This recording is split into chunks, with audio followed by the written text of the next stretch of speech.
ഞാനിപ്പോ ഓർത്തതേ ഉള്ളൂ. കല്യാണത്തിന് മുമ്പ് മോളൊരു ദിവസം ഇങ്ങോട്ട് വിളിക്കണമെന്ന് ഞാൻ വിചാരിച്ചതാ. ഞാനത് ഹേമയോട് പറയാനിരിക്കായിരുന്നു. ബാലമാമൻ എന്നോട് പറഞ്ഞതെല്ലാം നുണയല്ലേ? ഞാൻ മോളോട് എന്ത് നുണ പറയാനാ? നിന്റെ അരവിന്ദന്റെ ജാതകം നോക്കിയിട്ട് 10 10 പൊരുത്തുണ്ടെന്ന് പറഞ്ഞത് നുണയല്ലേ? അത് നുണയല്ല. ഞാനിവിടെ വന്ന് കയറുന്നത് ഐശ്വര്യാണെന്ന് പറഞ്ഞത് നുണയല്ലേ മാമ? അതെ, ഇവളെന്തൊക്കെയാ പറയുന്നേ?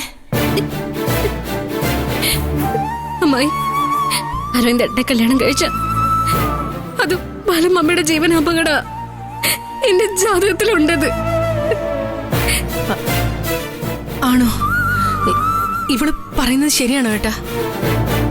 ജാതകത്തിൽ അങ്ങനെ ഉണ്ടോ?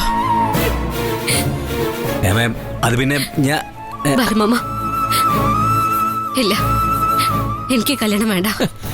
മോളെ, എന്തൊക്കെയാ നീ പറയുന്നത്? ഒന്നും പറയണ്ട ബാലമാമ. എത്ര നിർബന്ധിച്ചാലും ഈ ഒരു കാര്യം ഞാൻ അനുസരിക്കില്ല.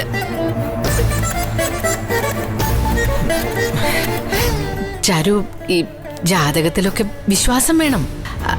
അതിലെഴുതി വെച്ചിരിക്കുന്ന കാര്യങ്ങളൊക്കെ അങ്ങനെ തന്നെ നടക്കണമെന്നൊന്നുമില്ല. അമ്മായി ആ പറഞ്ഞത് കറക്റ്റാ.